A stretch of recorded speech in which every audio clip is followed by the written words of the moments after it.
ശബരിമല എന്ന് പറയുമ്പം എൻ്റെ മനസ്സിൽ ഓർമ്മ വരുന്നത് എൻ്റെ കുട്ടിക്കാലവും പിന്നെ ഒരു 5ാം ക്ലാസ് ഏരിയ കേട്ടോ. അവൾ ആദ്യമായിട്ട് ശബരിമലയ്ക്ക് പോകുന്നത് അവളുടെ അച്ഛൻ്റെ കൈ പിടിച്ചാണ്. അന്ന് വീട്ടിൽ നിന്ന് പറഞ്ഞ ഒരേ ഒരു കാര്യം ഉണ്ടായിരുന്നുള്ളൂ, അച്ഛൻ്റെ കൈ വിടരുത് കേട്ടോ, അച്ഛൻ്റെ കൈ വിട്ട് ആരെങ്കിലും പിടിച്ചിട്ട് പോകും.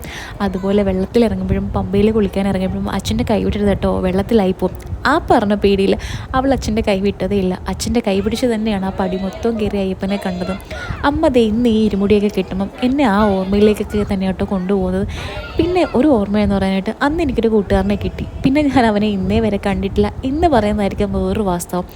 പണ്ടൊക്കെ എൻ്റെ കുട്ടിക്കാലത്ത് രാവിലെ ഞാൻ എണീക്കുന്നത് അമ്പലത്തിലെ ഭക്തിഗാനങ്ങളും അയ്യപ്പ സീസൺ ആകുമ്പോഴത്തേന് അയ്യപ്പ ഭക്തിഗാനങ്ങളും ഒക്കെ ആയിരുന്നു കേട്ടോ. ഇന്നത്തെ പോലെ പാട്ടുകളോ ഒന്നും ഇല്ലായിരുന്നു. അതൊക്കെ ഒരു വല്ലാത്ത സന്തോഷമായിരുന്നു. ഇന്ന് ഇതൊക്കെ കാണുമ്പോൾ മനസ്സിന് സന്തോഷമാണോ സങ്കടമാണോ എനിക്കറിയത്തില്ല. പക്ഷെ ഞാൻ ഒന്നേ ദൈവത്തോട് പ്രാർത്ഥിക്കുള്ളൂ, ഒരു നാൾ എനിക്കും ഇതുപോലെ തേങ്ങയൊക്കെ ഒടിച്ച് പോകാൻ പറ്റണേ ഭഗവാനെ എന്ന്. അച്ഛൻ്റെ അമ്മയുടെ കൈയൊക്കെ പിടിച്ച് പോകുന്ന കാണാനും കണ്ടുകൊണ്ട് നിൽക്കാനൊക്കെ വല്ലാത്ത സന്തോഷം തന്നെയായിരുന്നു കേട്ടോ. അങ്ങനെ അവരെല്ലാം കാറിലൊക്കെ കൊണ്ടുവച്ചു, എല്ലാമൊക്കെ പറഞ്ഞു എല്ലാവരെയും യാത്രയാക്കിയിട്ട് നമുക്കും പോകാമെന്ന് പറഞ്ഞു കേട്ടോ. കാരണം എല്ലാവരും നന്നായിട്ട് ക്ഷീണിച്ചിട്ടുണ്ടായിരുന്നു, പിള്ളേരൊക്കെ രാവിലെ ഇറങ്ങിയതാട്ടോ. അങ്ങനെ അവരെയും പറഞ്ഞു വിട്ടു, നമ്മളും പോവാട്ടോ. അപ്പോൾ നിങ്ങൾക്ക് എന്തായാലും ഈ ഒരു വീഡിയോ ഇഷ്ടപ്പെടുമെന്ന് ഞാൻ വിശ്വസിക്കുന്നു. ഇഷ്ടമായി ലൈക്ക് ചെയ്യുക, കമൻറ്റ് ചെയ്യുക. അപ്പോൾ നമുക്ക് അടുത്ത വീഡിയോയിൽ കാണാം കേട്ടോ. ടാറ്റാ.